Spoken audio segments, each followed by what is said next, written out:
Howdy, friends and floorheads. Welcome to episode 6 of Mothership, which has been proving to be one of the most popular actual plays on our entire channel. It feels like months, but it's only been a few weeks, and we are back. We have got our android Watts, our fresh Marine Frankie, our scientist Arlo, and our veteran Marine Major Farrell here.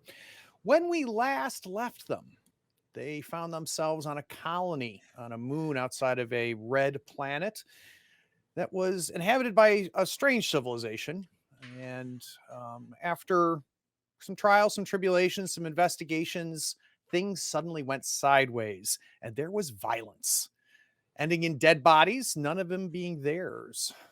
We ended the episode with the four of you escaping the colony and running and heading back through the awful, awful atmospheric weather of this moon back to your ship as we faded to black.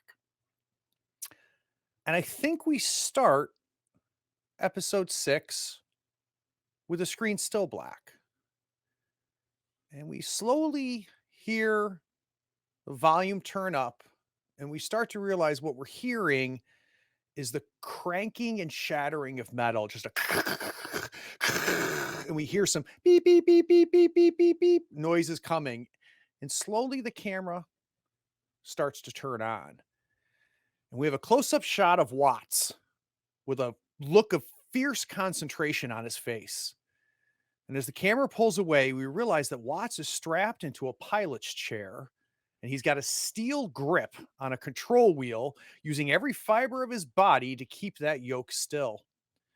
The cockpit is a Frankenstein monster patchwork with components, wires, lights, and screens flashing and beeping everywhere. We see smoke leaking from between the cracks that connect all of the different components. As the view widens, we see the Major in the co-pilot seat with sweat breaking across his forehead. Behind them is Frankie and Arlo strapped in seats. All the blood is gone from their faces, leaving them white and maybe even a slight green. And then standing behind them, holding with an iron grip onto some stabilization bars, we see a teenager, our friend Dean, with a huge smile on his face. The camera cuts to outside this ship, and we see that the patchwork on the inside extends to the exterior. This is a ship made of pieces from dozens of different ships that have been welded and pasted together. It's ugly, but it's functional. The ship shakes and glows red as it works through the atmosphere of the planet Dean believes is the source of their salvation. We then fade back to black. We come back in with kind of a strange filter, which tells us we know it's a flashback. And we see the words 3 days ago appear up on the screen. And we see a montage.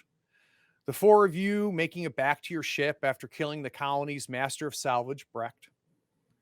We then cut to a day of each of you trying to do what you can to get your ship fit for lifting off the moon. We cut again, and it looks like it's morning, and Dean is pounding his fist on one of the airlocks to the ship. We see him sitting inside the ship mess, explaining the last 24 hours since you left the colony. As they found the bodies of Brecht and his goons, they were quickly called back to the garden. 2 more students joined the first one and fused their forehead to that statue. Later that night, a 4th joined them, and an energy pulsed out, draining the power sources throughout the colony. This morning, Dean explains, he barely escaped. He said the colony was overrun by these giant demon insects, and he was already working his way to leave, but had to speed it up to avoid them. Next, we cut to see him explaining that it took weeks. Next, we see him explaining it will take weeks to get your ship off the ground, and you all agree you need to get off this moon within hours, not weeks. Then we see Dean leading the 4 of you, all loaded up with supplies, through Brecht's scrapyard. He takes you to a ship that Brecht was building in secret. His hope was that he would get off planet and that they could survive long enough to get outside of the force that's sabotaging the hyperdrives. The 5 of you get on the ship. With a few hours' work, you get it powered up, and we see it slowly lift, breaking the atmosphere of the moon and headed towards the red planet. As the flashback ends, we're back on the ship with Watts trying to keep his sewn together machine together as it breaks this atmosphere. The 100-year-old scanner in front of Arlo shows the planet as a desolate gray soiled desert. Dean, with Arlo's help, figured out the coordinates of the source of the radio transmissions he recorded. Ahead, breaking the flat desert landscape, you can see what only can be described as an island raised above the barren surface. The edges of this island are 300-yard tall cliffs that hold the island well above the desolation. And this island is huge, easily 150 miles wide and long, and over 6 times the size of Earth's Manhattan Island. Around the immense island are black and purple clouds that make it difficult to see. The crude guidance system may be the only way to safely land this ship.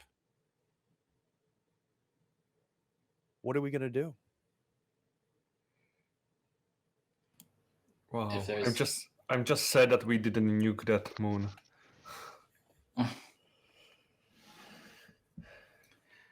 There's nothing else anywhere other than this island.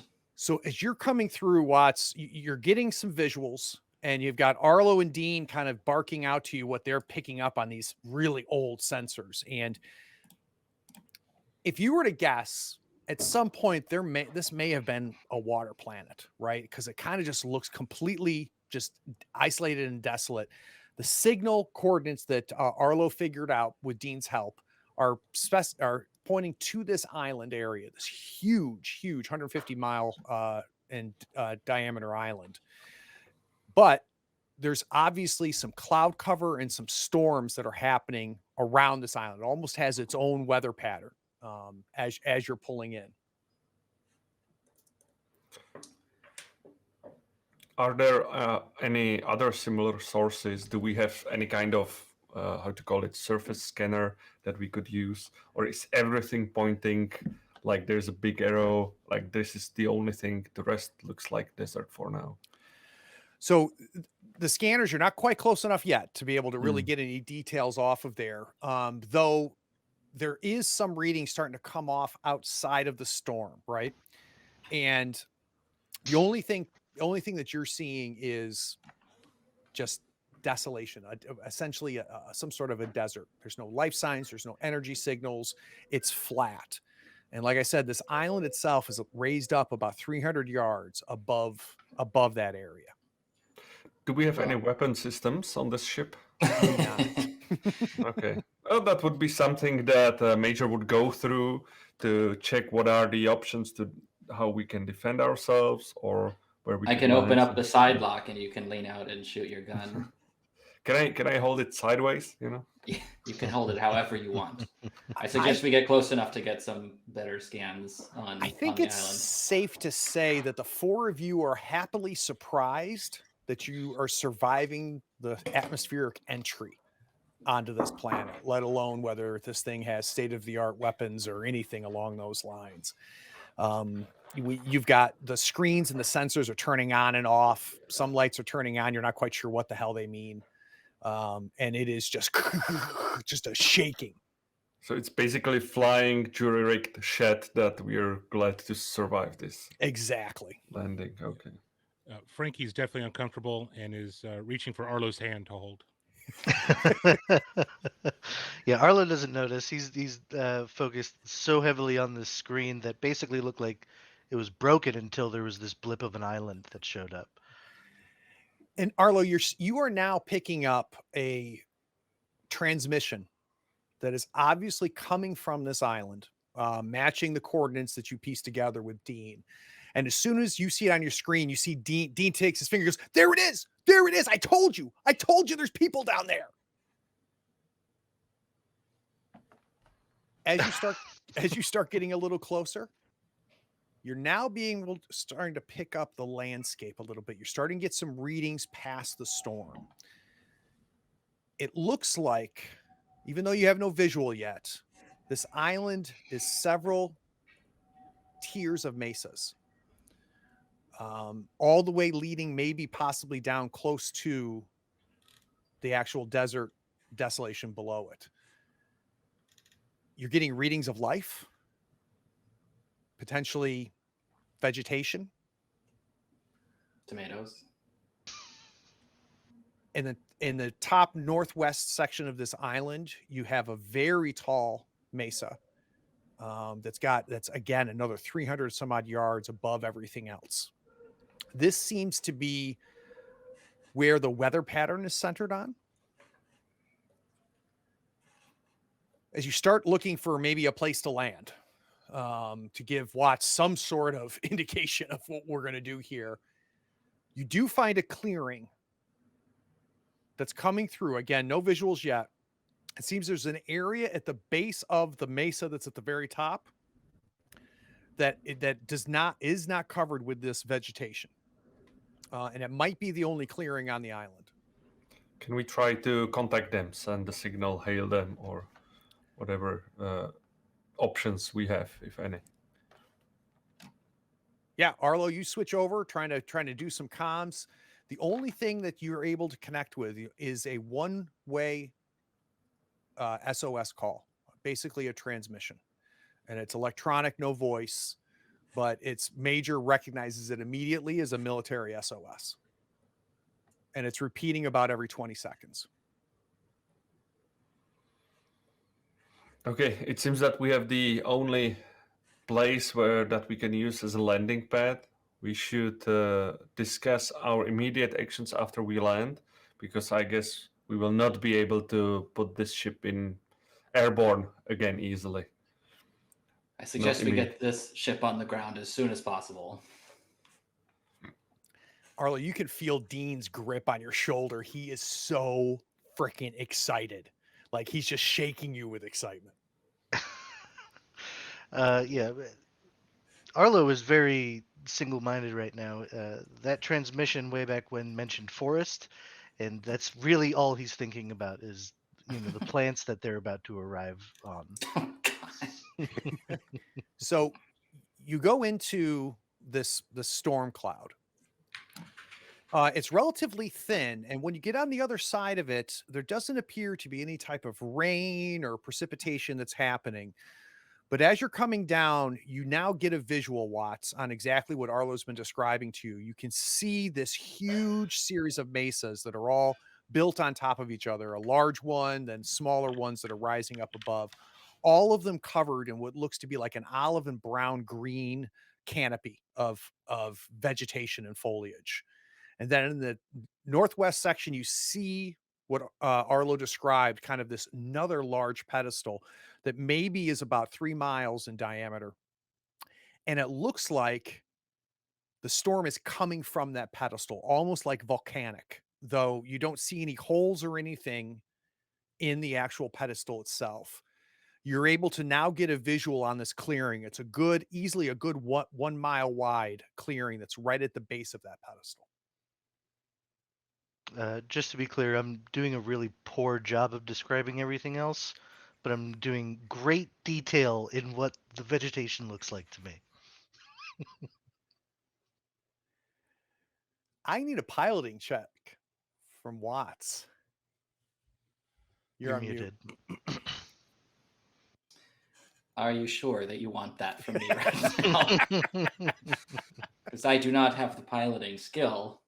I was just the pilot of the so I guess speed, intellect. Let's do an intellect. Let's do an intellect. I think with your skill, you're the chief of piloting of this group. So hey, can I use mathematics to calculate? You the sure best can. angle of, okay, great. That's going to help somewhat, but not very much. Okay. it's not 99, so yeah. Yeah, true that. Yes, that's good. as Watts starts to pull back on the yoke to try to level the ship off and kind of go from we are a torpedo meteor falling out of space into let's land this craft. I think Watts miscalculated, and you're coming in a lot faster than you anticipated. Oh, hold on. Mr. Watts, what's happening? We're gonna land. Hold on. What do you mean we're gonna land? Shouldn't we go slower? Not We're that landing. I know. We're landing now. Okay. I guess brace for impact is on the menu today. For the first time, Dean's like, oh, and he runs back to his chair and he buckles himself up. And boom! You hit. You hear a splash as you hit. And I'm not sure what you expected, but it was a much softer landing that you anticipated. In fact, the entire cockamamie windshield area that you were looking through now seems to be covered in a mud. You're not able to look outside. All said and done, considering what you just did, relatively good landing. So no whiplash, no anything. Okay. This was a one-use shuttle, right? Potentially. Real tough to say.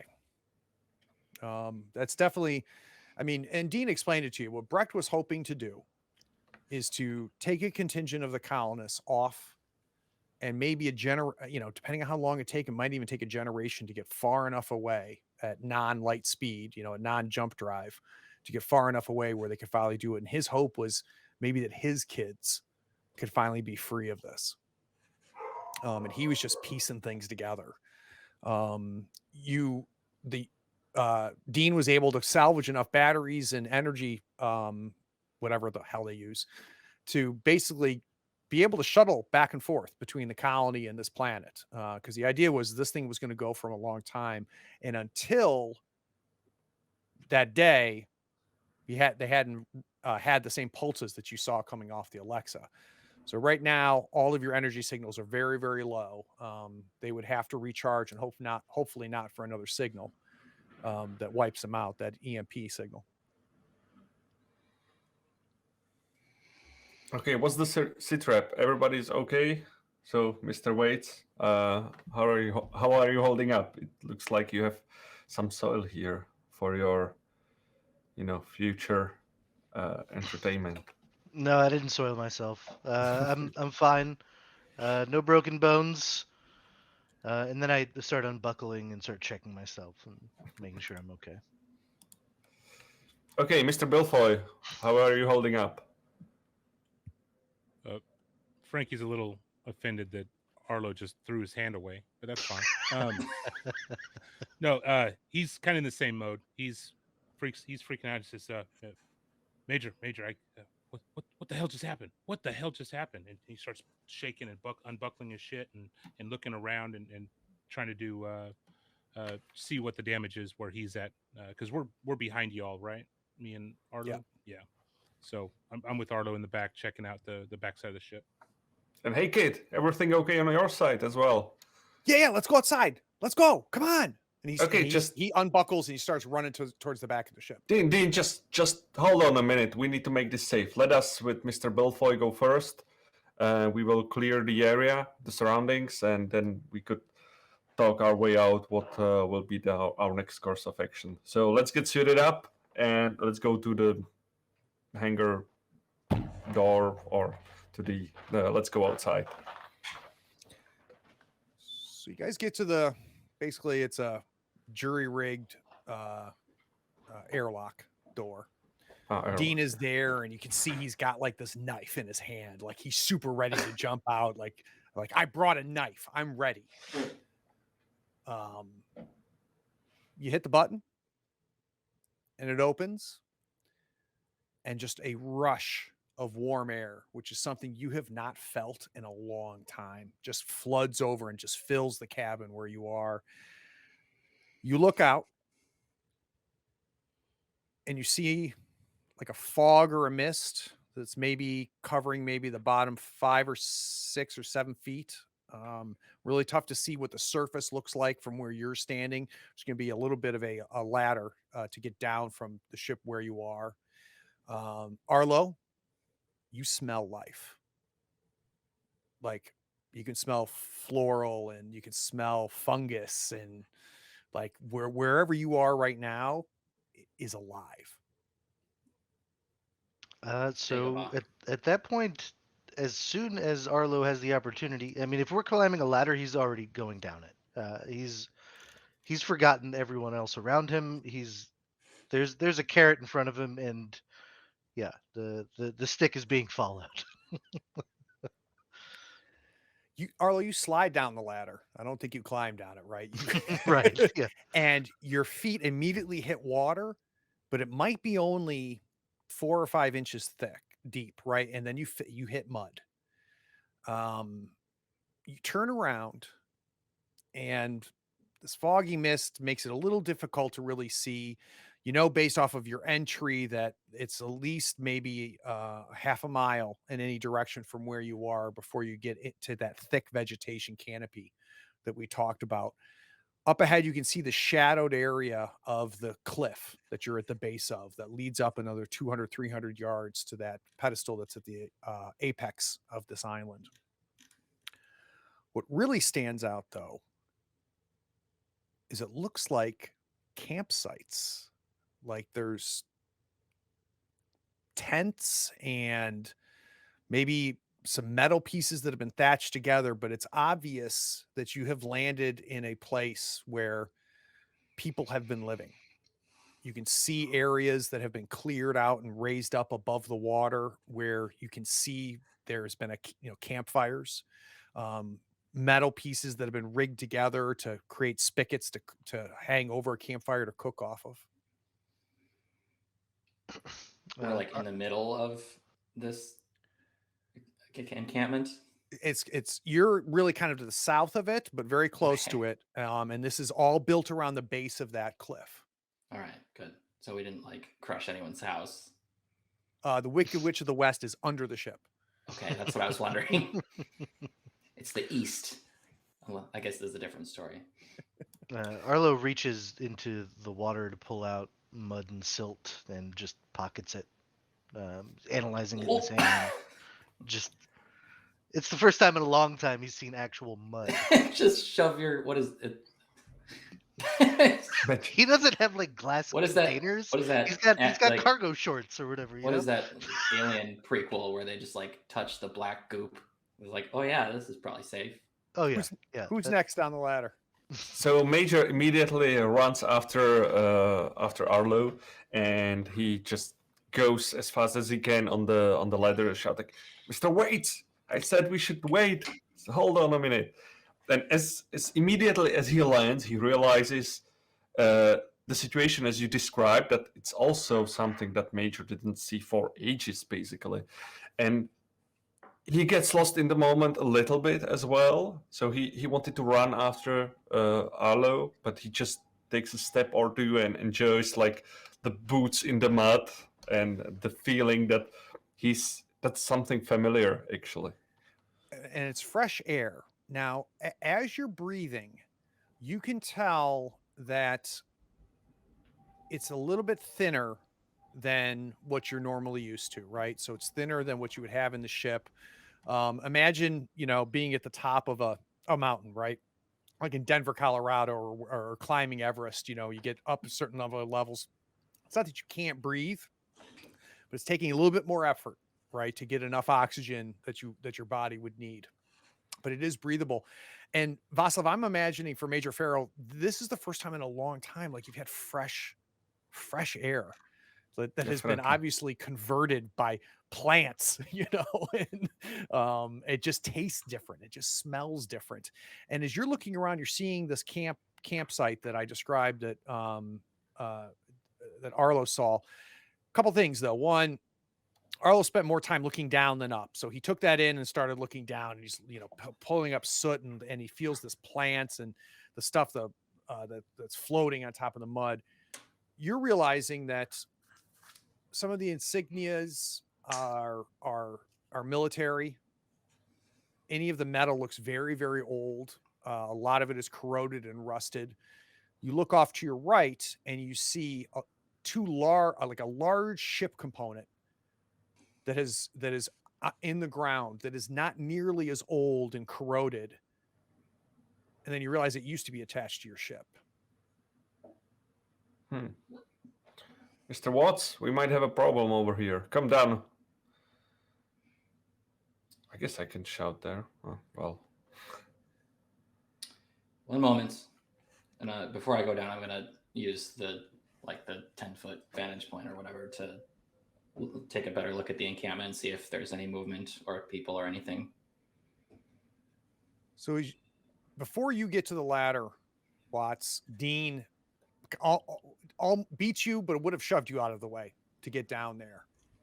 And he lands, and I think maybe Major Farrell notices this. He seems really unsteady. And you realize maybe this is the first time Dean's ever touched soft ground. I mean, he was born on this colony, on this desert moon. And he immediately cups his hands and starts drinking the water. and just he's almost as excited as Arlo about all of this. In fact, he runs to you, Arlo, and he's asking you questions like, what do you see? Like, is there like fish? Like, what do you, and like, he is just badgering you, Arlo, which you may or may not be tuning out. No, yeah, Arlo is he just found like a pocket of like old roots in his hand, so he's really excited. But he sees Dean drinking and slaps his hands immediately. He's like, yeah, we don't know. Let's keep the excitement level up, but maybe let's not kill ourselves just yet. We got to analyze this. Yet. Frankie and Watts. That's the smartest thing I've heard you say.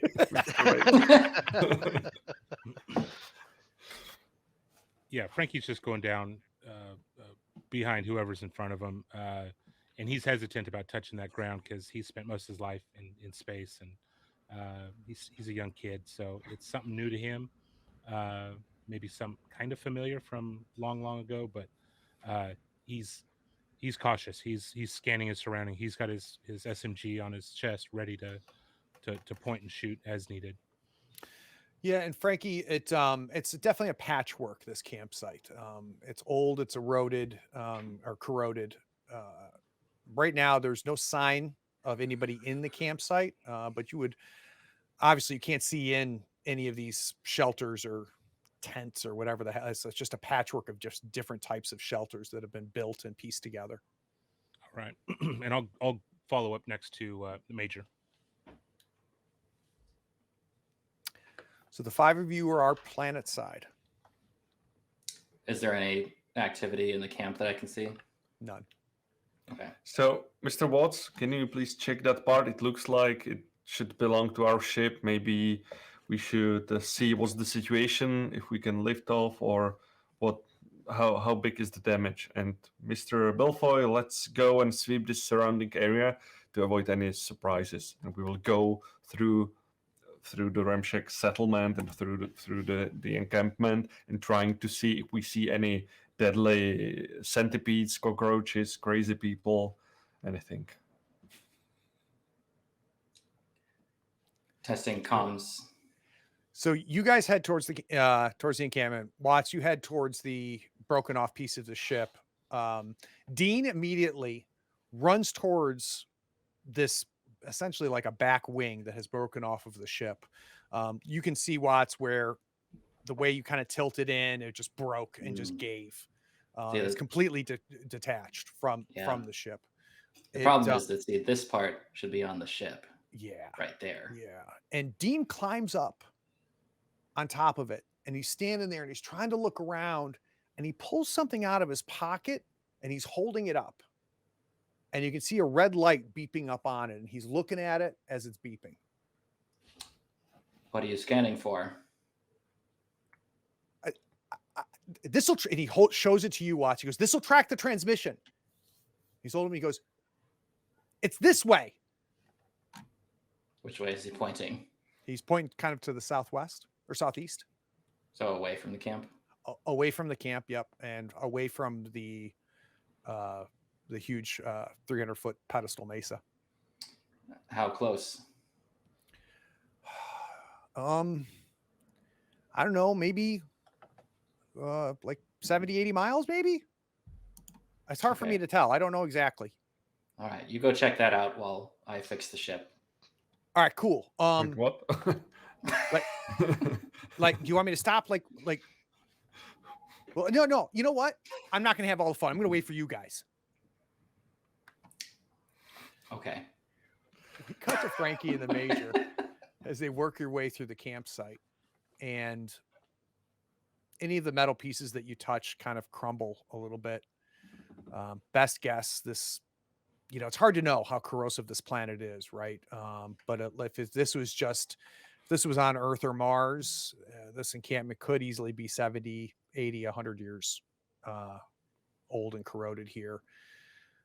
As you work your way into some of the encampments, you're finding skeletons. You find at least 3 different skeletons. You find equipment, all just useless and corroded, and some uniforms. Seems to be some sort of corporate security type things.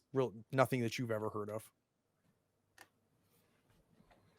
As we're going through and seeing more and more of this desolation, basically, and skeletons, I will try to announce ourselves that we came. What will I say? Should have thought of this before. So we are here and we're trying to come in peace. Is anyone here? Does anyone need help over here? And trying to find out if somebody responds, or if I even hear something like somebody running away when noticing us. Any hints like that?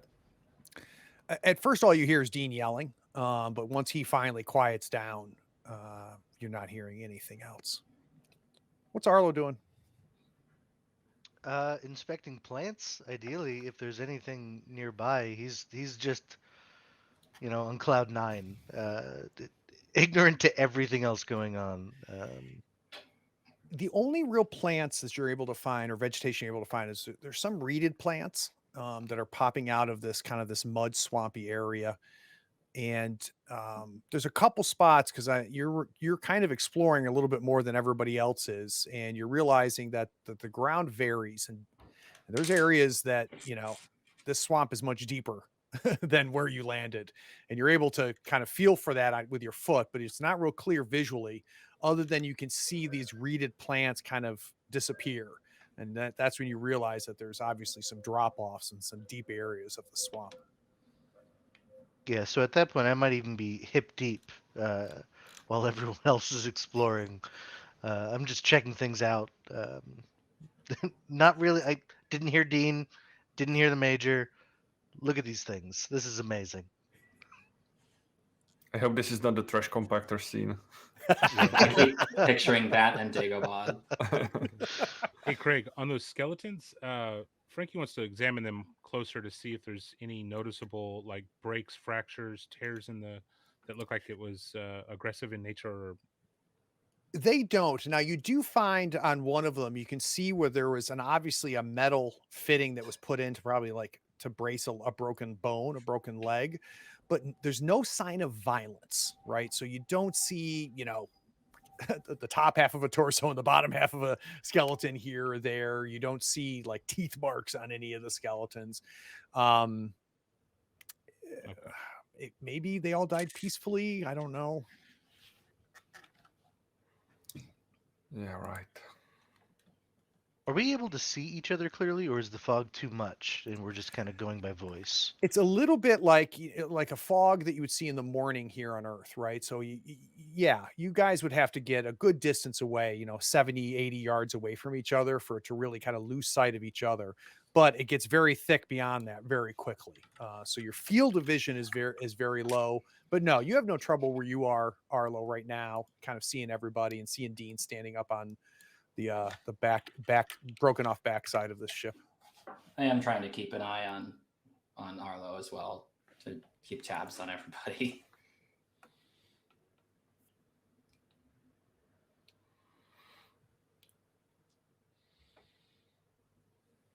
Okay, so we follow up with the cleanup, and then the major, and hopefully with Frankie, we will go back and regroup with the others and try to discuss the battle plan.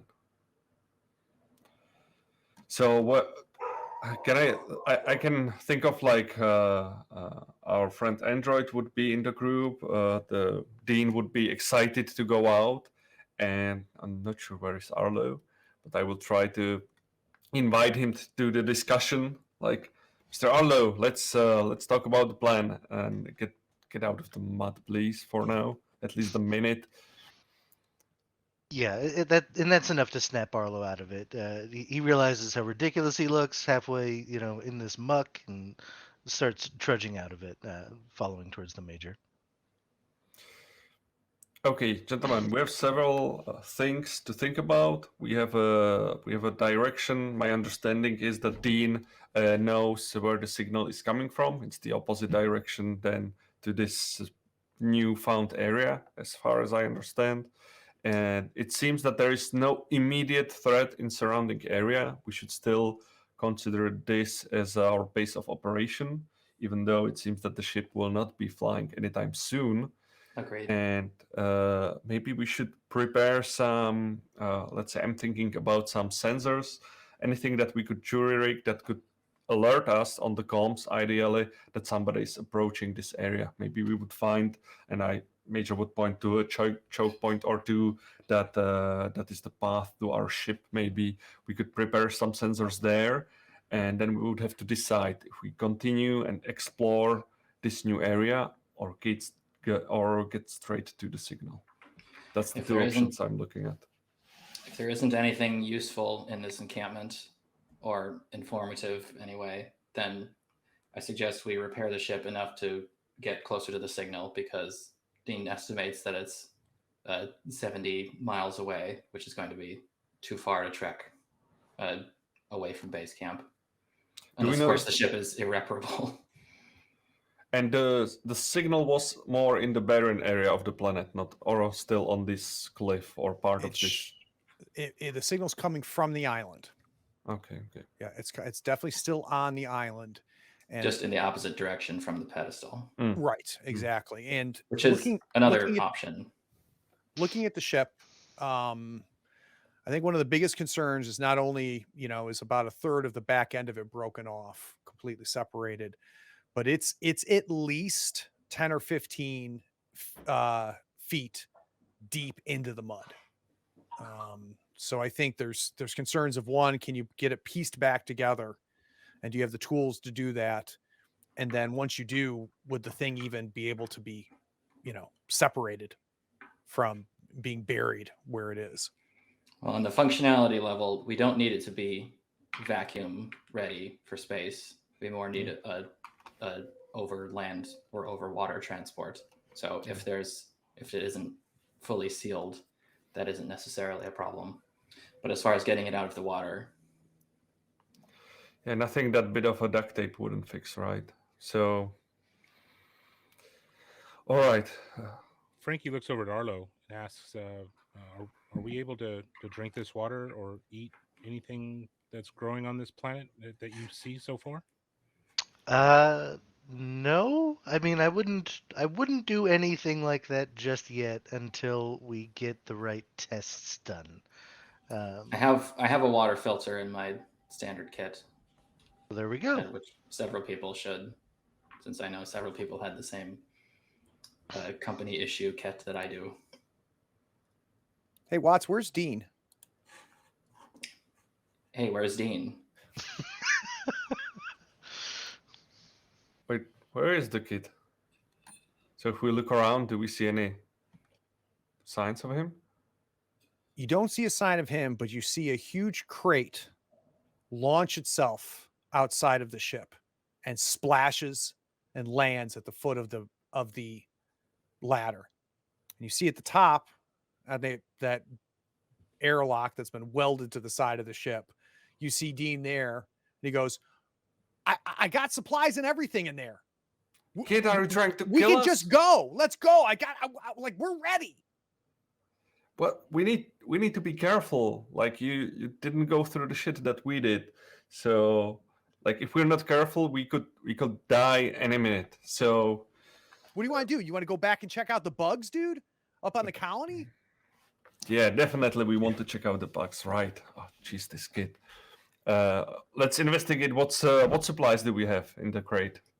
So you pop open the crate and you see he's got in there. You've got two essentially shelters, portable shelters that are kind of packed. They could easily fit in kind of a backpack, which there's a couple backpacks in there as well. And you've got food and water in there. You've got dehydrated food packets, all different labels, all different ages. Obviously collected from several different salvage operations, as well as water cantinas and filtrations. Great. As long as there is no soup, then we're good. Right? Yeah. There's no feet in there, is there? Okay, Mr. Waits, do you know? Have you studied or tried to figure out something about this planet? Do we know anything about the day cycle? What are the temperatures during the day and night? What we should prepare before we venture out of our base of operations? I was a little occupied staying in my seat, making sure that things didn't fly off and that we, stayed alive. I know as much as you do. I know that there's a storm over there that looks fine. No problem there. It's just so you know, it's not really normal for a storm to just kind of linger the way that thing is. But so there's that. If that helps, does that help? Dean, you've been staring at this planet your entire life. Does it rotate? I mean, I don't know, man. Like I'm not an egghead or nothing. Like Can't tell if something is rotating. no, I thought it was like it would rise, right? Like so, like it would come up on the moon, like we'd see it like go across, but Does it always and then look like the same? so just so you know, like Brecht thought the moon was flat. Like that's how dumb Brecht was, right? But I knew that there's no such thing as a flat moon, right? I knew it was round and like so it was rising up there. But I don't know, man. We were like maybe we were. I don't know, man. But look, Did dude, it I always got the look the signal. same? What'd you say? I'm sorry. Did the moon or did the planet always look the same? It's far away, dude. I don't know. It looked red. Hmm. I guess we're Well- going in blind then. Actually, I am Well, willing to get Arlo. Talk to me from a skill perspective. Do you have anything that might be of use to Art. Art. I mean, I have art, biology, hydroponics, and botany. So if I could tell anything, it would be about the plants, I'm guessing. But So let's do you can either do biology or botany, whatever you like better. And I if mean, they're you- the same, I would do botany because it's an expert. But Yep. what am I rolling on? Just like an understanding of the planet? yeah, just kind of what information you're able to piece together with a kind Okay. of a cursory look. So it'll be your intelligence boosted by your expert botany. Yeah, plants have day-night cycles. Very nice. A nice Dang. success there. So Arlo, a couple things. Definitely carbon based. As best you could tell, this could survive on these reeds. Could definitely survive on Mars or on Earth.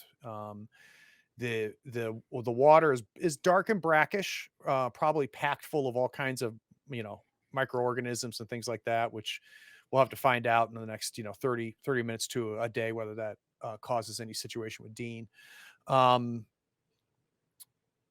Your best bet is that in order for the plants, at least these reeds, to grow the way they are, there must be some sort of cycle, right? They must go dark tonight. You've got to be close enough to this sun where there is some level of photosynthesis that must be happening. So even though this is an alien planet and this is vegetation you've never seen before, there's a familiarity to it. Have we heard anything? Any animal calls or like echoes or anything? It's been dead silent.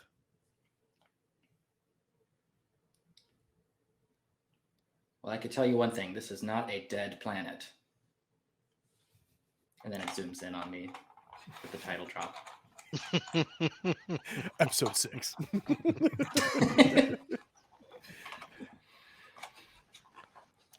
Okay, so let's go. Let's scout a little bit further. If it's 70 miles, as Dean said, we might not be. It would not be safe to go maybe that far our first day. Let's scout our surroundings. Let's scout in the direction of the signal, and let's see if we are welcomed guests or if we have any new surprises. How far away is the pedestal? Is that in the encampment, or it's on the other side of it? Or This encampment is built at the base of that, right? So Okay. I would say between the ship and the base of this pedestal is maybe 200 yards, and the camp is part of that space between the ship where the ship crashed, landed, and this pedestal. But Major, you have did to, you just take real a quick though, closer look like at- to give you a sense, like we talk about it like a pedestal, but I mean it's a 30-mile wide pedestal, right? So from where your perspective is, it goes up farther than you could probably even see the top of it at 200, 300 yards from where you are.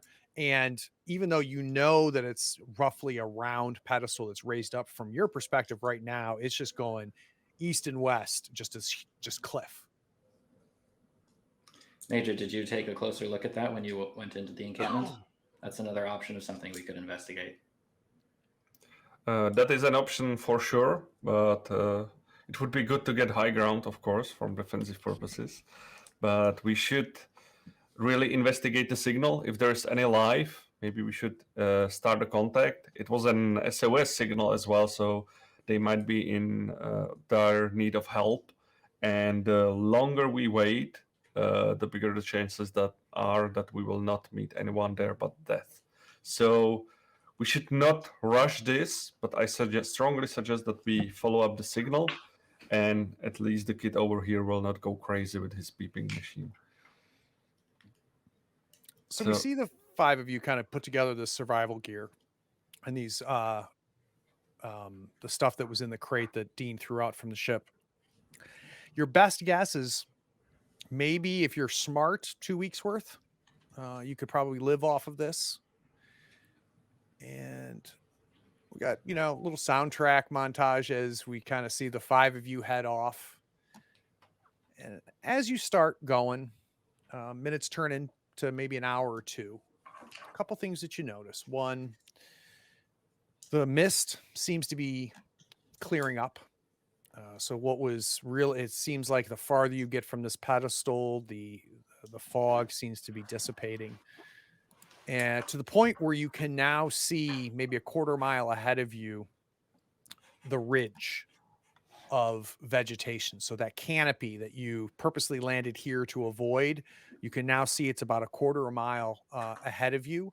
And it doesn't appear that this mist extends into that canopy.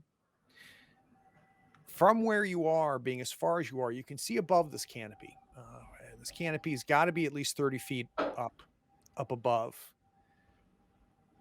As you look past, you notice that there appears to be structures or something off on the horizon, shaped very differently than kind of the blanket of the canopy. So are they like rising above the canopy, or are they behind the jungle, or They what's it seem to called? be rising above it, but it's very difficult to tell if they're in the jungle and just above it, if they're past the jungle.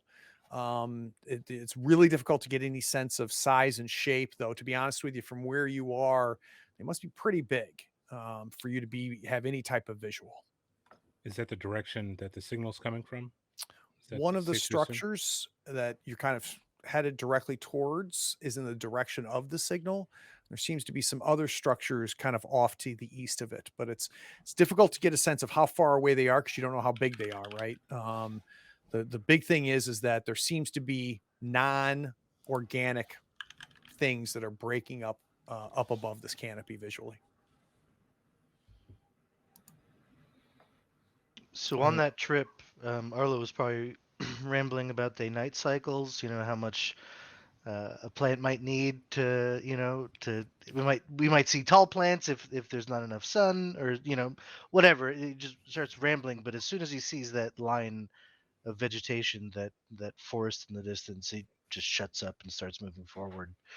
He's probably the first in, without even thinking about it, just walking towards it, at least in the general direction of the signal. Yeah, the major calms down and it's not like pestering everybody as he's usually now. And it seems that everything is calm. That we got the pace to walk there, and he even like takes out his moonshine that he has in his pocket somewhere. Nobody knows where he got it, but it seems like he used up some oil and water supplies that he had to get it, and takes a sip or two on the way there to brighten up his mood. So we're watching kind of from above, the five of you going, and one moment it's Dean running ahead, and then kind of waiting, and then Arlo kind of runs ahead off to the left. And Arlo, in one of those trips where you've kind of gotten ahead of yourself a little bit, getting closer and closer to the ridge line, I'm thinking now you're a lot less than a quarter mile now from here, and you can see from where you are, and it's very exciting. There's trees, right? So it's not just underbrush, like these are trees, canopy trees. But you also have been a good steward as you've been going and watching the reeds, and you realize that in the direction you're headed, the reeds vanish, which you have obviously learned, means that the water is going to get a lot deeper. And as best as you can tell, it's not, it's more of a pond than a lake, maybe sized area. You of course will want to turn and warn people not to just walk into this thing.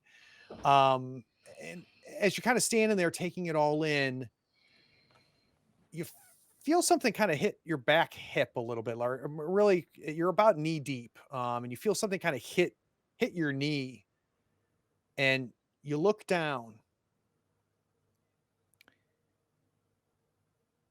It seems to be about a foot thick, maybe 10-foot long, caterpillar serpent type shape.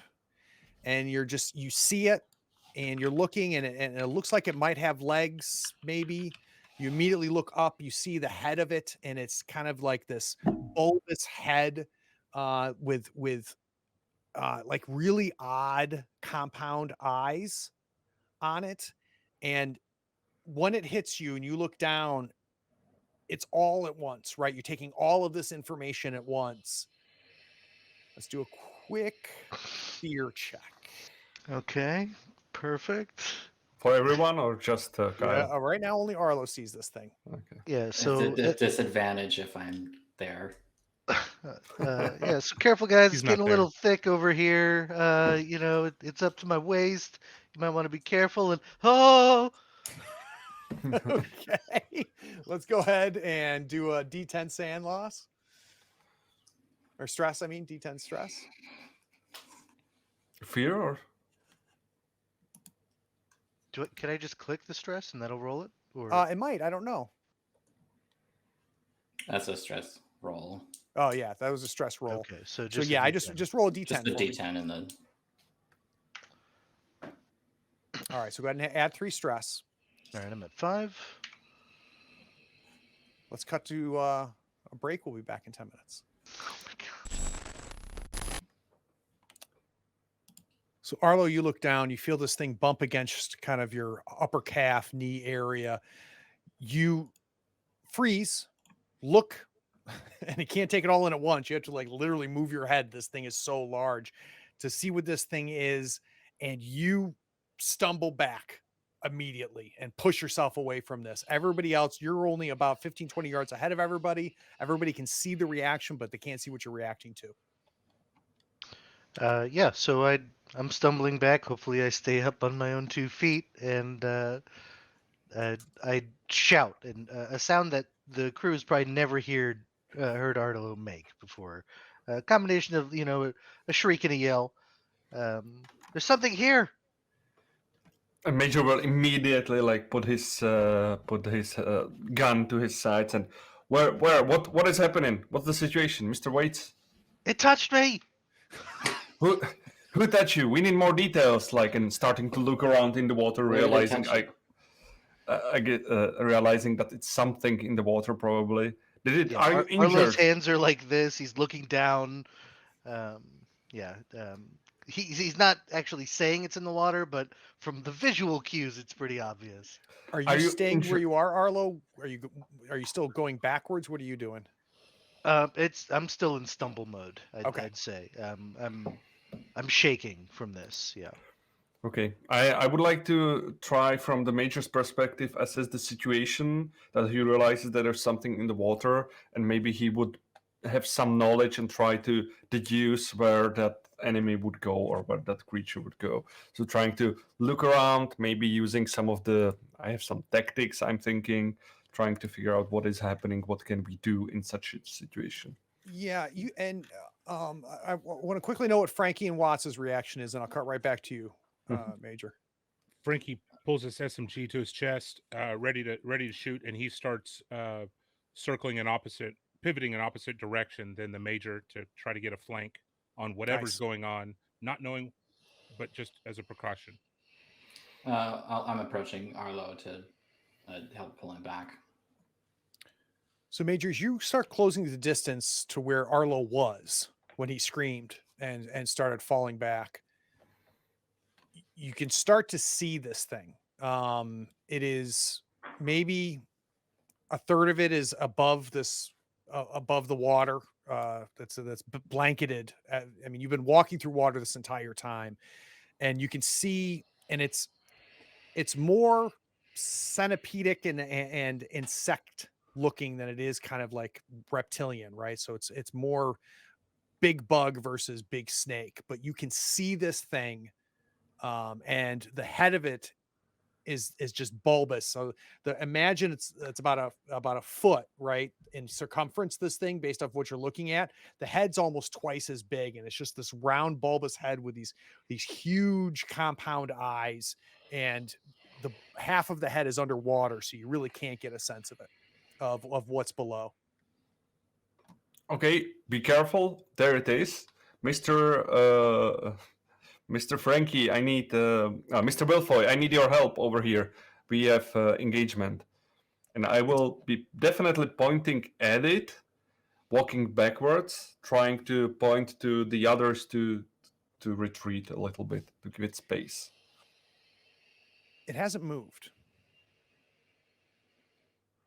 If I try to see how it reacts when I maybe move, does it track my movement? Does it follow?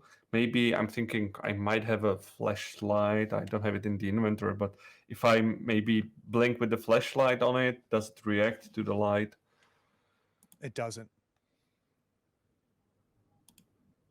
So I give it, in this situation, and try to give it a minute or maybe 2 minutes. We put ourselves together. Does it move? Does it do anything?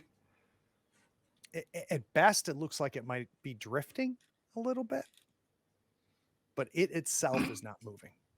Does it look reminiscent of the creatures related to? Okay.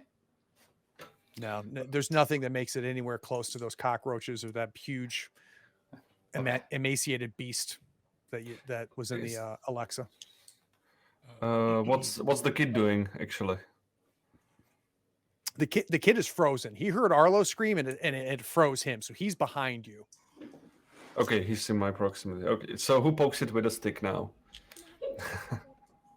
So I guess I will try to throw something on it or next to it, just to splash, to see if it reacts, to see if it's dead. Basically, I'm checking.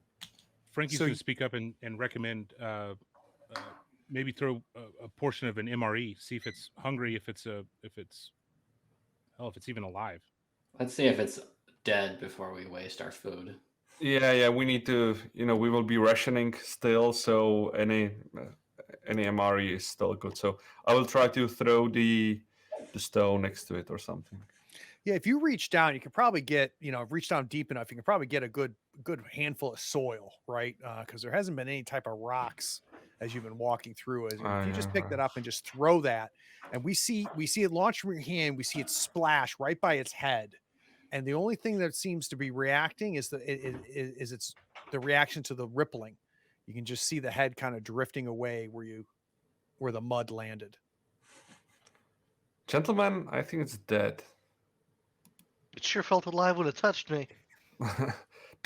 Do we have some, like, any of you has some scanner or to see if, I believe, let me check. I have just infrared goggles. No, I don't. Anyone have some med scanner to check on the Wouldn't life infrared form? goggles show Yeah. if it had any body heat? I guess if it's an arthropod, it might not anyway. But I'm just gonna go up and like shove it. Okay. Yeah, I just wanted to propose, like, if it needs a dinner, it wouldn't need an android, right? Yeah. So maybe it's a sign of a bit of a sigh of relief from the three humans as we finally see Watts the android have the only courage among the group, and just kind of just coldly starts walking towards this thing, walks up to it, and I'm imagining you just kind of push it with your foot, just kind of Yeah. kick it, and it reacts to it. It drifts away from you, kind of folds in a reaction to it, and It's not as it desiccated. yeah, although I as guess it does, yeah. it starts to rotate and kind of This turn is- over. yeah. You can see on the bottom half, it's got kind of this circular, like suction mouth, almost like a fly's mouth on it. You can see that it does have some legs, very thin legs, maybe 6 of them total, that are kind of running along the ridged side of the body. But it's dead. It doesn't look decayed, but you don't have to be Arlo to know it's dead. Anything missing? Has it been partially eaten? Doesn't appear to be the case. I think it died of old age. This thing is easily, though, like 10, 15 feet long. Okay, like, speaking of rations, should we, I'm thinking of You want to eat planning this? for later. Well, I don't want to, but it's still better than the soup we had before. Let's just remember where it is. I mean, you don't need to eat, so of course you will say this, At but this point, the Major has a stomach of steel.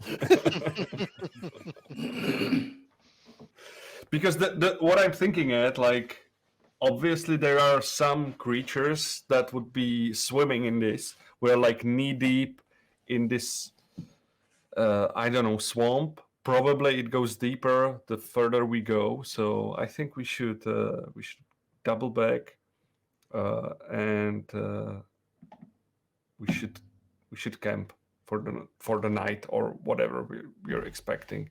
We should get somewhere where not. Damn it! I'm losing the words. We should find some place where we are not knee deep in water. We would break out the camp and we would discuss the strategy for the next morning, how we should go through this jungle to our desired location. What do you think, Dean? Do you want to go forward? Yeah, man, I'm not even tired. Let's go. Let's get, like, dude, those are trees. He points to the ridge. He does have a point. Those are trees. I guess the Confirmed. kid is not getting scared anytime soon. I got a knife. Yeah, would you fight that? Like, I guess that lizard thingy floating further and further away. And once he realizes that, the 4 of you are not afraid of this thing, that's when he gets up real close to it and is just fascinated by him. You see him kind of poking it with the knife a little bit, trying to make it move. Try a bite. He takes the very top of the tip of his knife and he kind of like pokes it into the eyes a little bit to see if it'll. Well, I guess see now he's we- in no danger. Yeah. I say we camp when we get pretty far away from this thing. We don't know if this is a baby. mean, So maybe we just get a little bit out of the water before we start thinking about Yeah, that's my proposal as well. We should get out of the water. like the And forest just- over there. I mean, is the forest? Oh, I thought this forest is still like submerged a little bit as well. Well, what you notice, and I think you're close enough now to that ridge, is it does seem to rise above a little bit. So it looks like it's not completely free of water, but it seems to be predominantly above water. So right at kind of the water level. So if you're trying to get out of not being, calf or knee deep in this water, it appears getting among these trees might in fact do that. Ah, okay. Then that makes much more sense. So we'll be double careful. I will hand out Mr. Belfoy my thermal goggles, or what are they called? Infrared goggles. So we might get some reading maybe.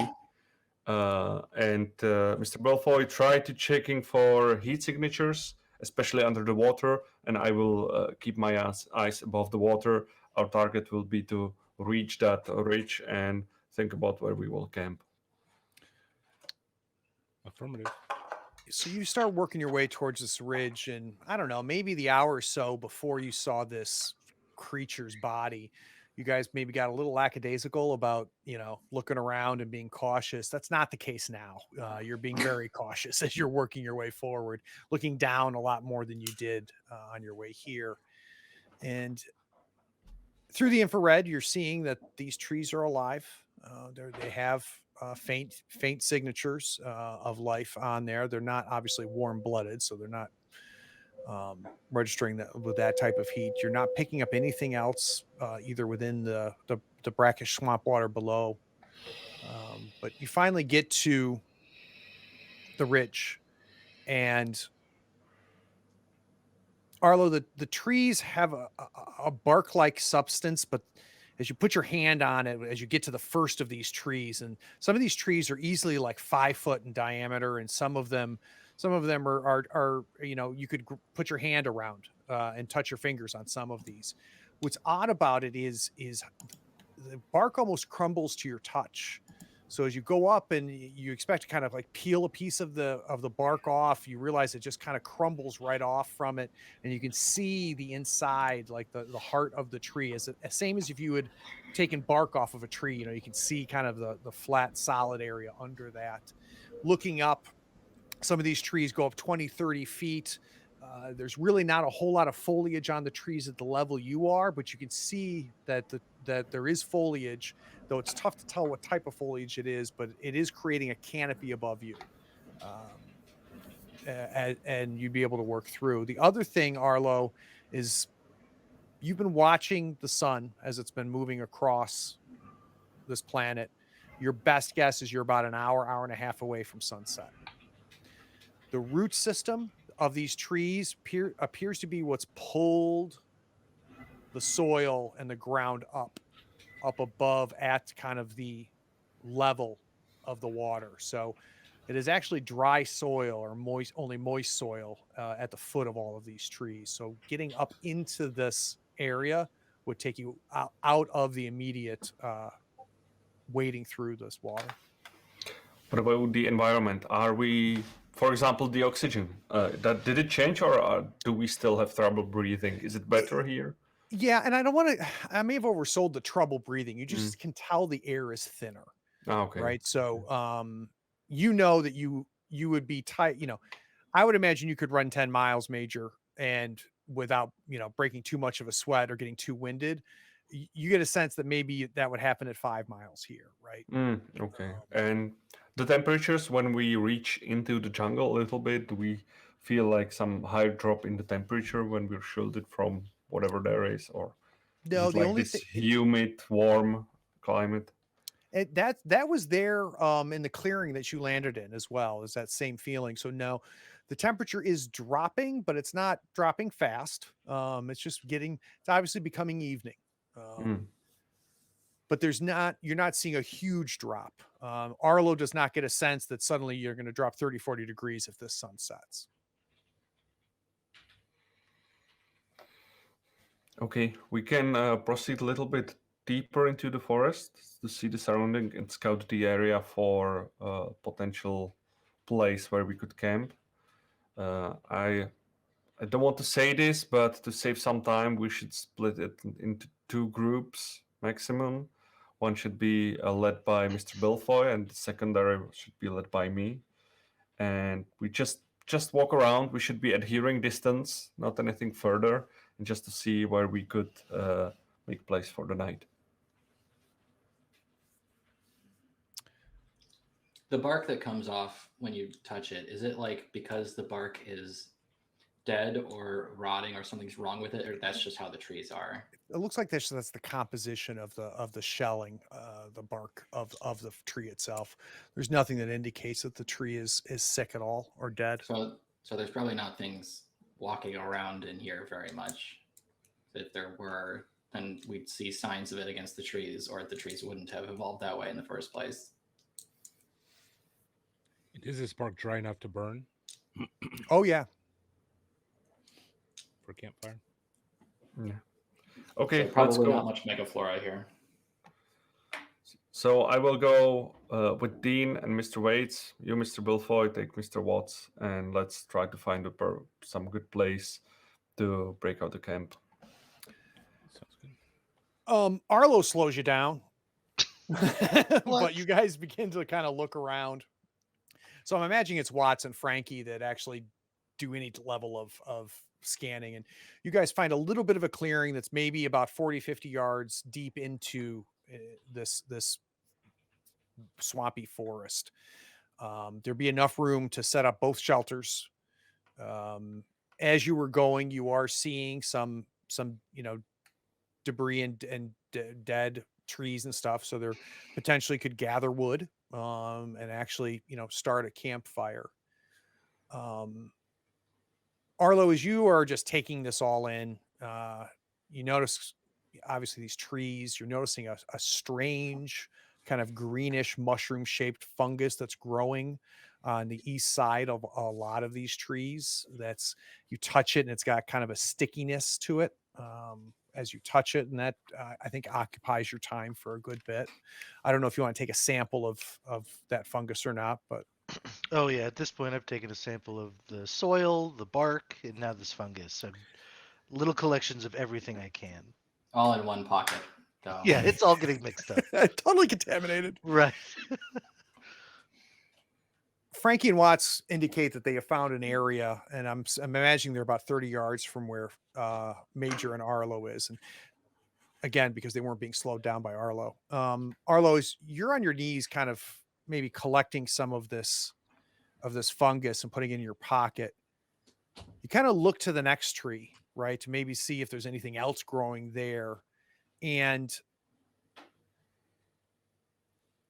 it might be behind the tree, but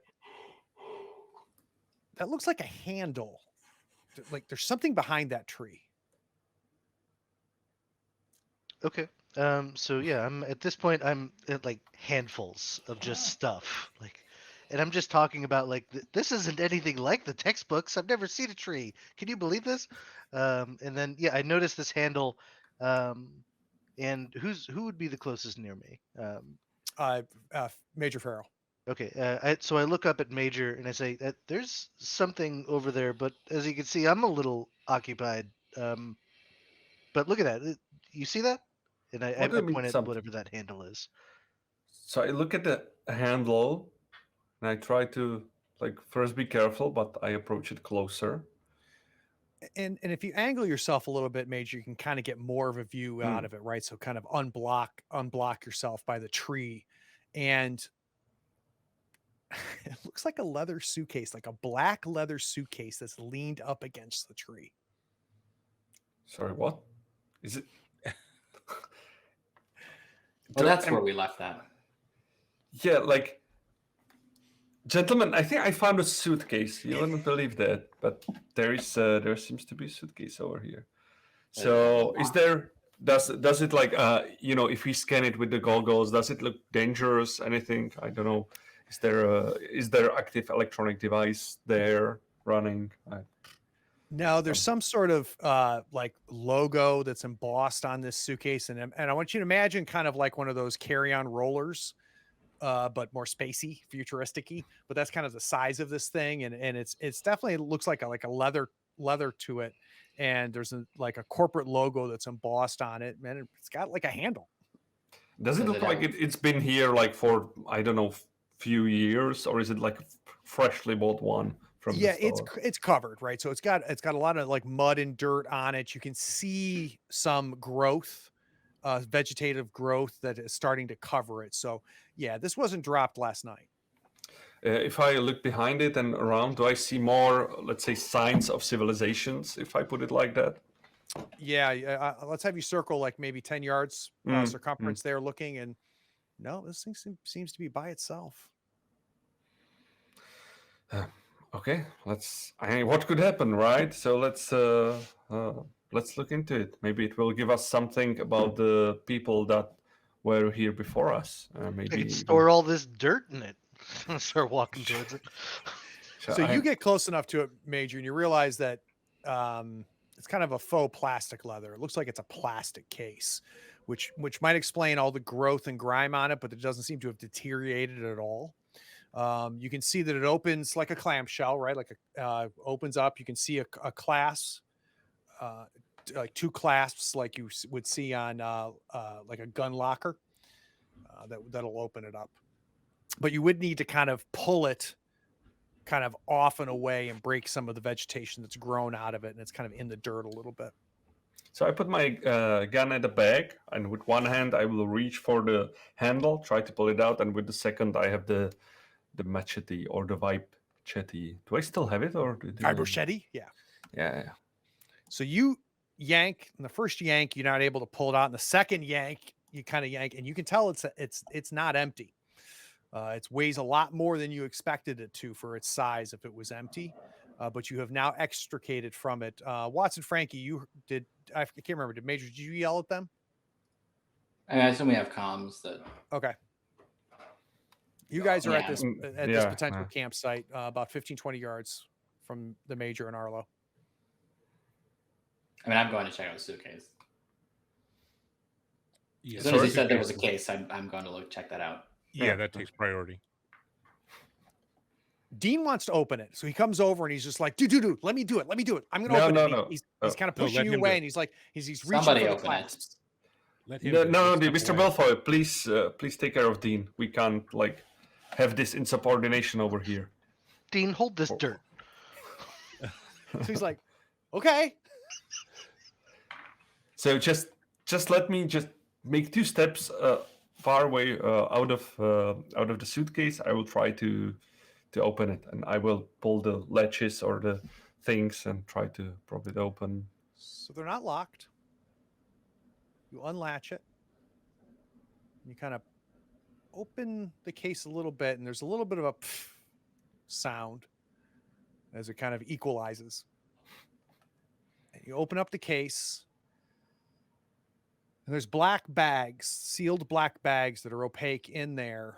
And on the top, though, there's a hardcover book, which I assume, Arlo, you've seen and used books. It's possible, I don't know how common books are, right? But this is a book, like a bound book with paper. And it says on there, Ivy League Guide to Bypassing Security.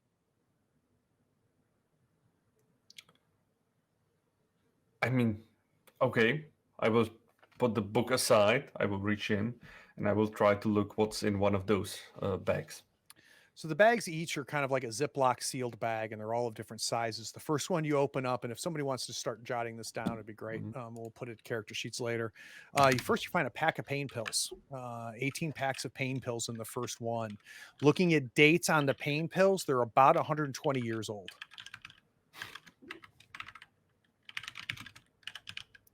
I've taken older pills, so that's fine. Okay, pain pills. Keep going. You find a flashlight, a model that you've never seen before. You kind of flip the switch on it. It doesn't light up.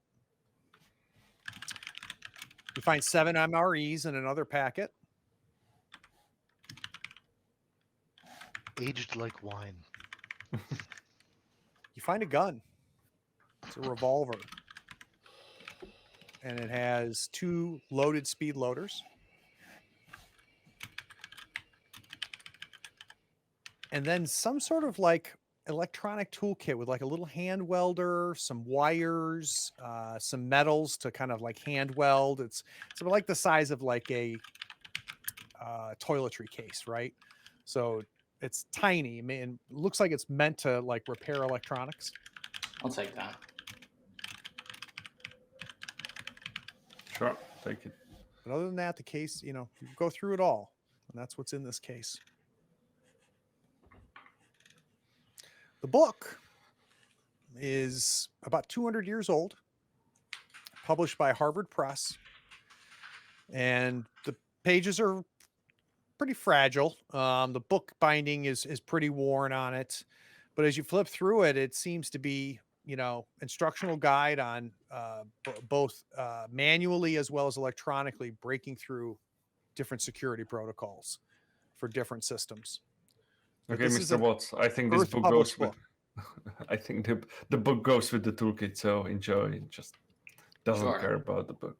So anyhow, we have one of these, and I remember on the ship back there, you had the problems with some enemies that you had there. So the major is holding the revolver in hand and thinking of, do I give it to Arlo or do I give it to the android?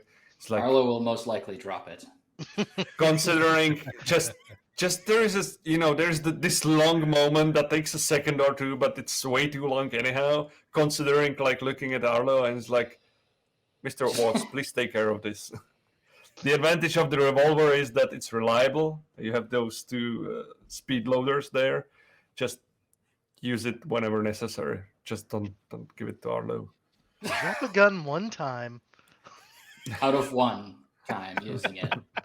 So that's 100%. Arlo's been in one firefight and he came out alive. I think that's the headline. Does the book look? I know it's old and fragile, but does it look like it had been used a lot? Is there evidence that there was like oil on the pages? Are they dog-eared? Are there notes? There's definitely dog ears. You don't see any notes or anything in it, but this is a book that's been well read, right? There's areas that it's been, the kind of the binding was creased where the book was kept open. And it's really broken into two sections. One section is really focused on essentially hacking. How to electronically break into different securities. Now, looking through it, just flipping through it, these are long abandoned security protocols. I mean, this book is, like I said, almost 200 years old. And then the second piece is electronic lockpicking, how to, open electronic doors, things like that, disable cameras, surveillance systems. So does the book give skill point when reading it? That's the important question.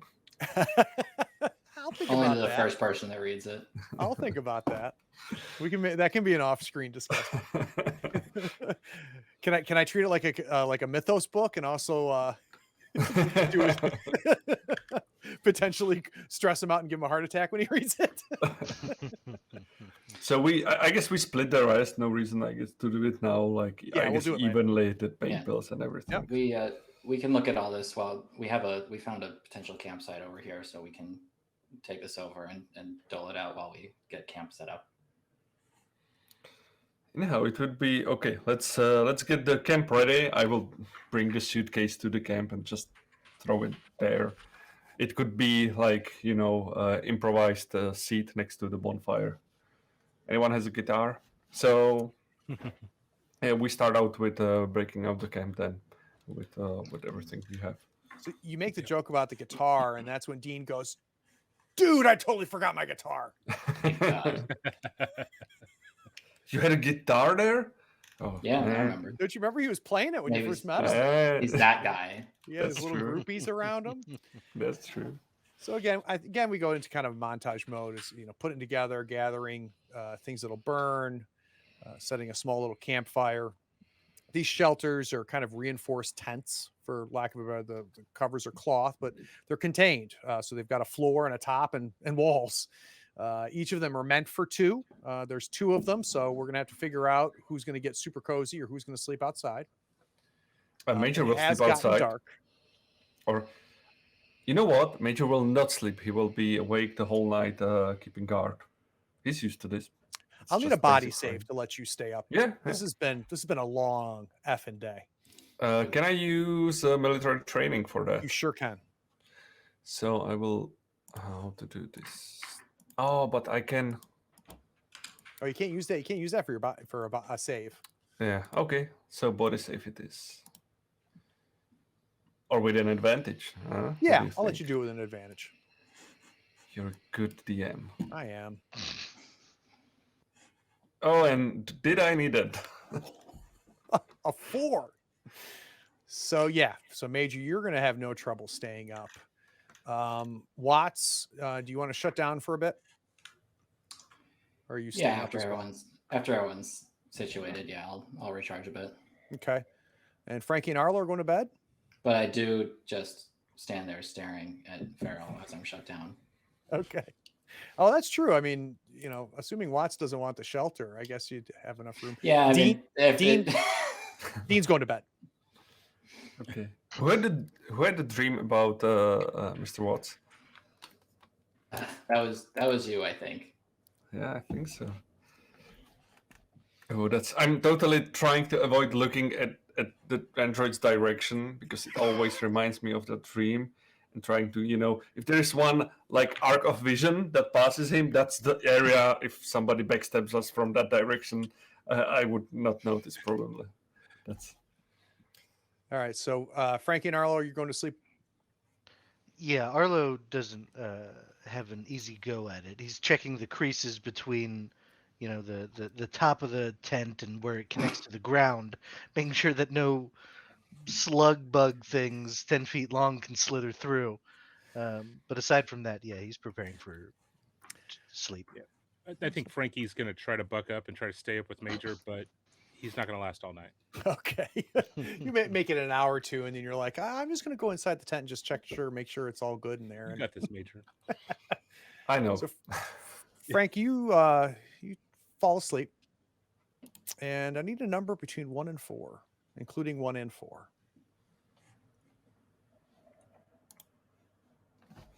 He rolls Sorry? it. Look at you. Okay. So as you fall asleep, you start to dream. The dream starts off as kind of a replay of this crash landing on the planet. That fades. That dream goes away. You go back into kind of come out of REM sleep a little bit, fall back into REM sleep, and a second dream is starting. And this one feels a little bit different. Again, it's a consciousness and awareness that you are asleep, but you're also standing up and getting out of the tent. And as you do that, you're looking around in this kind of dream haze, and you don't see Watts. You don't see Major Farrell. You start to walk. And as you start walking, you look down, and where your right arm should be, you have like this black, sticky tentacle. And you kind of lift up your arm and look, and you realize that there's 6 of them on your right-hand side. And you look to your left and your feet and everything. So a total of 8 tentacles are around you, and you're looking at yourself, just looking at these tentacles.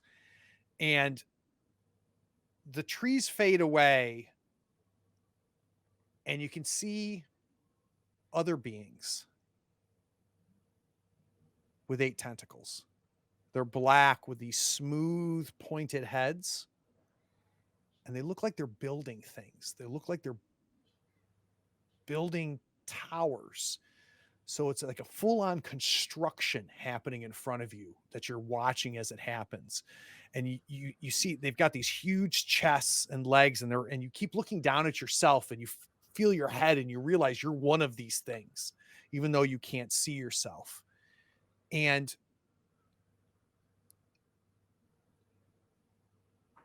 at first you think you hear like a conversation happening, but then you realize it's not listening.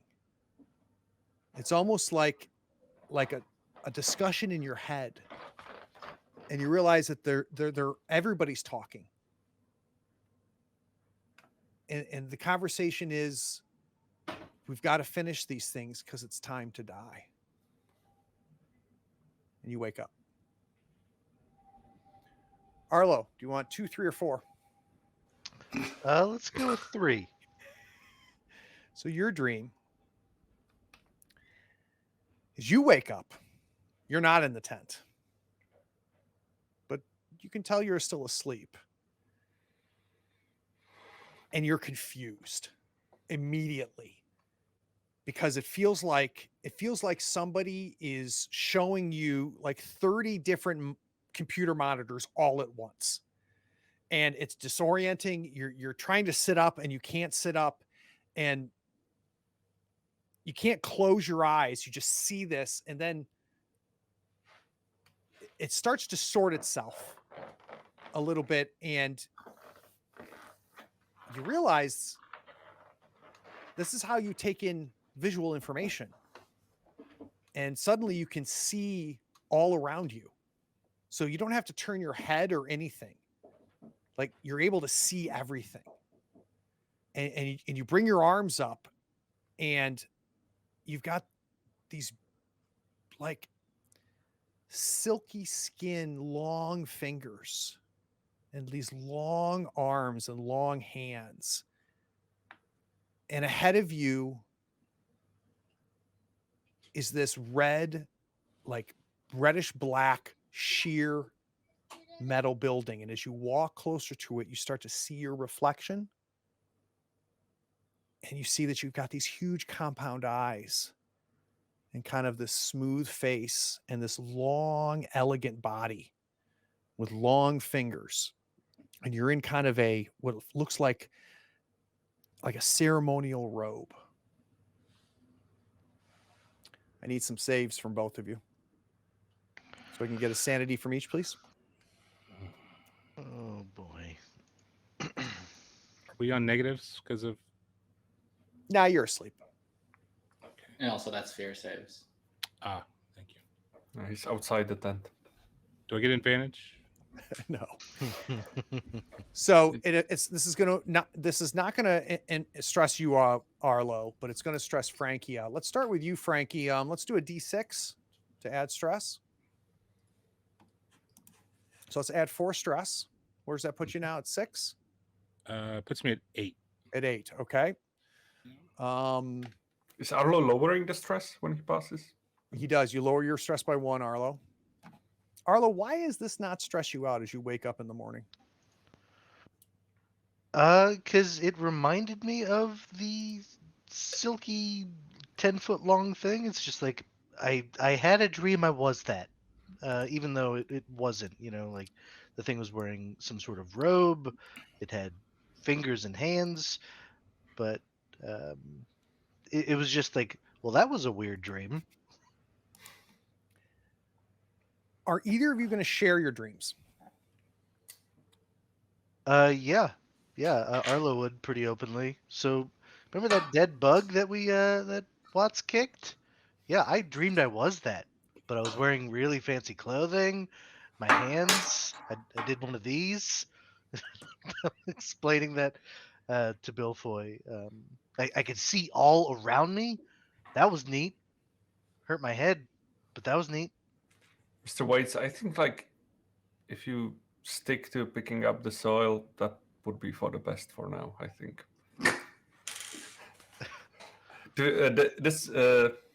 Does Frankie share his dream? I don't think Frankie would, and the reason why is he already feels like he's second to Major, and he doesn't want to look even weaker. So he's just going to wake up sweating, maybe jolted up, and since and try to walk it off. He's just going to join you out in the on watch. Is Major going to get any sleep? No, he just powers through the night. I'm thinking like in the morning he would be, cooking the snake on the fire, but just wishful thinking. So as morning comes, Arlo and Dean wake up. Dean, by the way, did not have a dream. One he remembers at least We packing up? Yeah, definitely. We put the tents in the back and we continue in the direction of the signal. Is it How getting? close are we now? Yeah. So the signal's getting stronger. You figure that you have roughly covered maybe 8 miles or so over this time. And the estimates that were kind of like that maybe the signal's maybe about 10% or so stronger. So maybe that 50, 60, 70 mile area goes. We watch as the 5 of you soldier on and work your way through this jungle. Nothing of particularly odd or crazy happens. You're able to sleep at night. Arlo, you keep having that reoccurring dream, as does Frankie. Major, the time that you sleep over the next 2 days, you actually are dreaming of the ship crashing, but not surviving. So you keep having that dream over and over again. Obviously, Watts has no dreams whatsoever. Minor things happen, but nothing significant enough to call it out. Would we relieve any stress from the sleep? Yeah. we would So take? let's go ahead. Everybody can drop down to a minimum of 2 stress.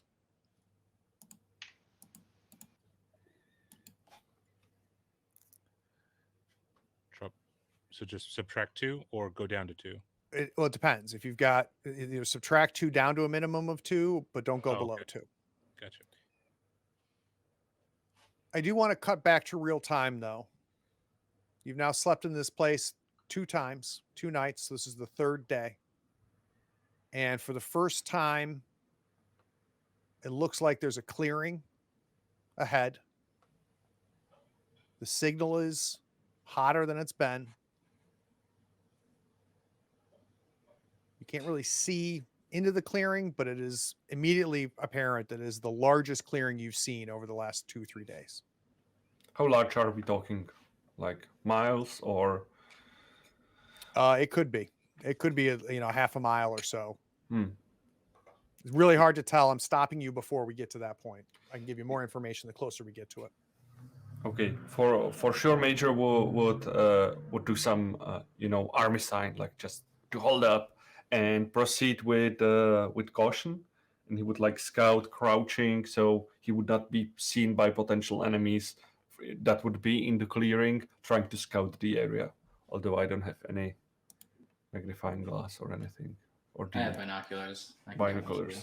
Yeah, Binoculars aren't really doing you a whole lot of good because of you're going to have to get to the clearing. Just having the binoculars doesn't really. Yeah, I show would you go anything. to the edge of the clearing, hiding behind the nearest tree or something with the binoculars. So, Major, you work your way towards the clearing. I'm assuming Frankie, Watts, Dean, and Arlo are not too far behind you. Your estimate of the clearing was about right, maybe quarter to half a mile in diameter.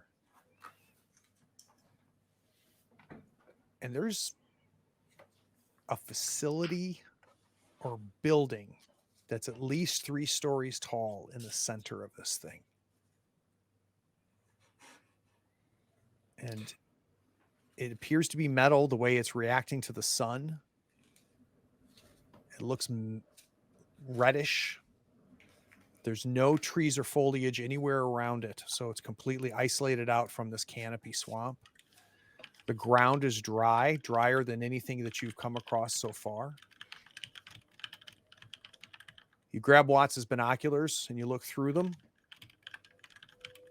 You see the same logo on the side of this building that you saw in the suitcase. And you see a large hole blown out at ground level that's easily about 30 feet wide. I guess that's a way to do the lockpicking. And as you say that, the camera fades to black. Let's go to credits. We'll be right back. Oh, no way.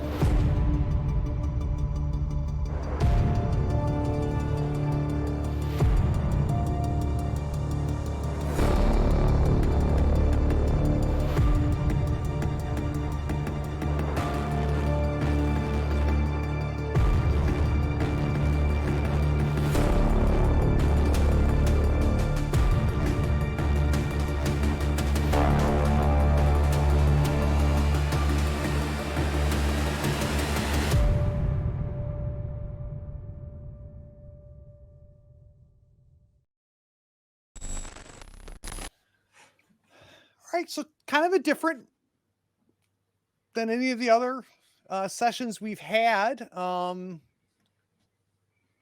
thoughts, feelings, what you liked, what you didn't like? Another tonal shift. Yeah, this is a good tonal shift though, especially for Arlo's as a character. I mean, this is a kid in a candy store opportunity. I I got to fully play the "Be Curious" mantra here because yeah, there's foliage, there's trees, there's life.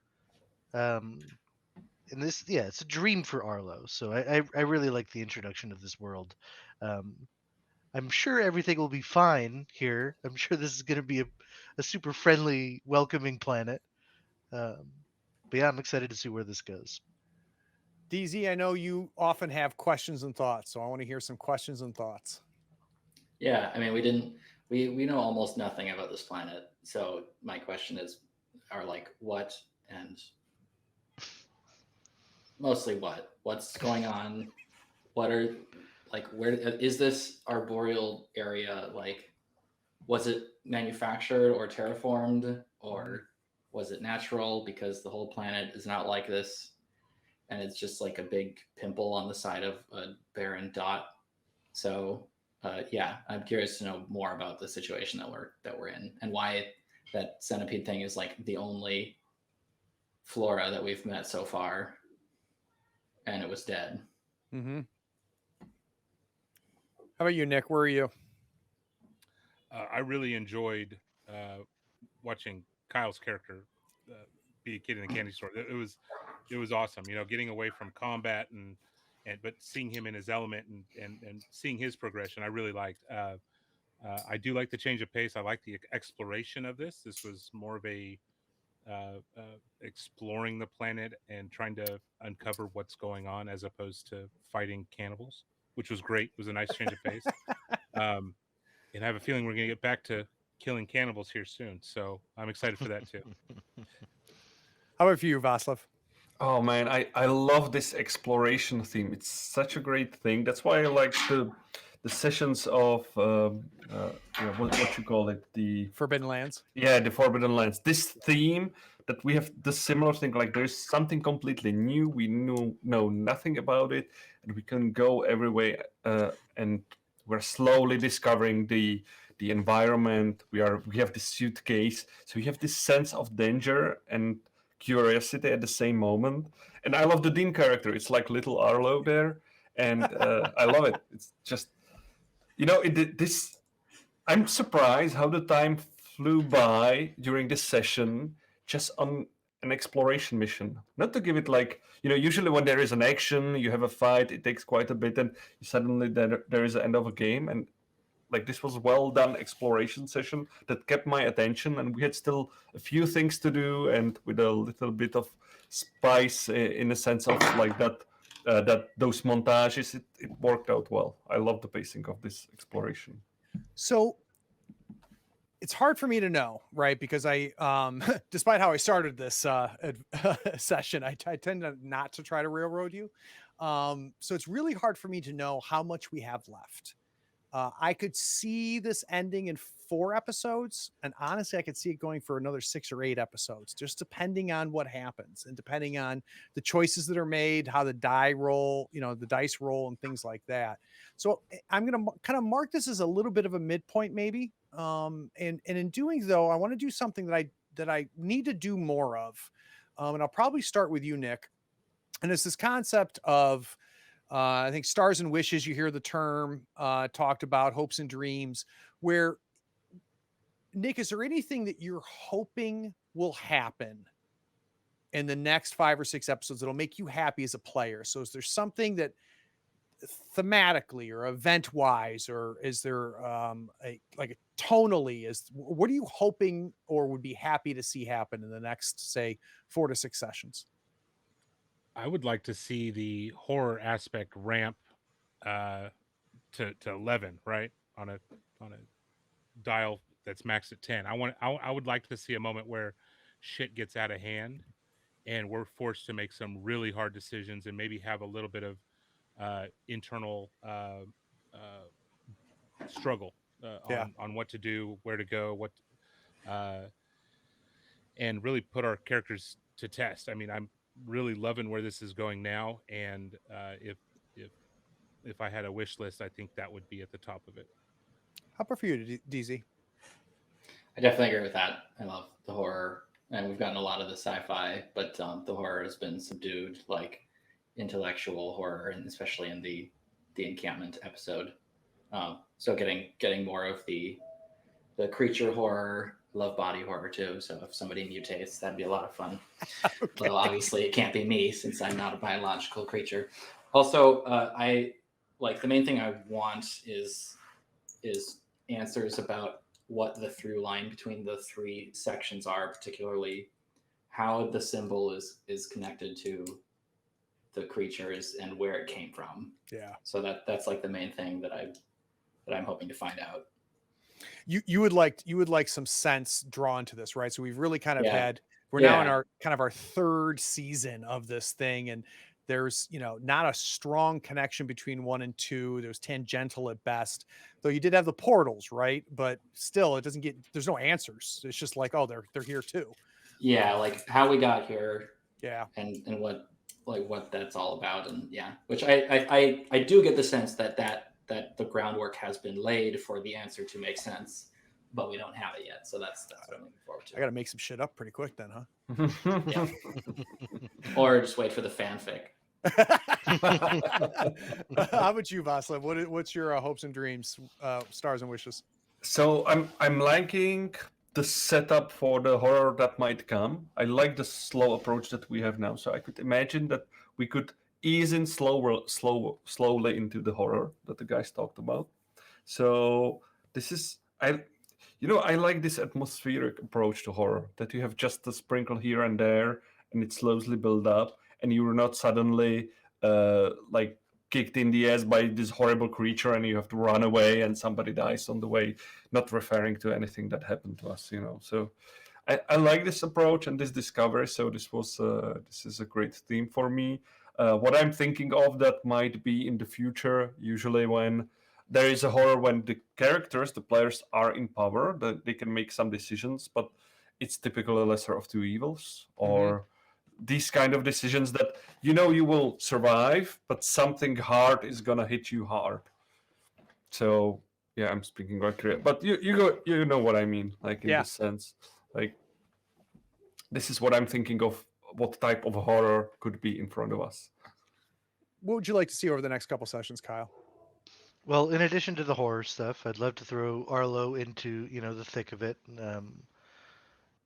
Answers to many of the questions, like DZ said, but also um, some loose ends cleaned up, some introspective moments, some like we just left our captain and crew behind, and like thankfully the new shiny forest stuff has been kind of a great distraction, but Arlo knew those people for years, and what does that actually bring out in the character? I mean, there's still the cultists floating out in space. Is that going to make an impact to us? Those sorts of choices that we ended up making. Is there any culmination? Are we going to see anything kind of flood from our recent history back here? I'd love to see something like that. All right. So last question for you, Kyle. If you like boss battle board games, is there any Okay. recommendations you can make? I would check out Board Game Geek's hotness list right now. Maybe choose the number one on there. Yeah, Vagrant Song. It's doing great right now. We're super stoked about how excited people are about it. So On the channel, if you go to our YouTube channel, you can see us playing it. It's a great game. I got a physical copy because Kyle's and the crew are too nice to me, and it's a gorgeous game. The fact that it's getting the recognition it is with the Dice Tower reviews and the all of the attention on Board Game Geek is well deserved, man. So if you are watching and you enjoy board games, you got to check out Vagrant Song. It is a lot of fun.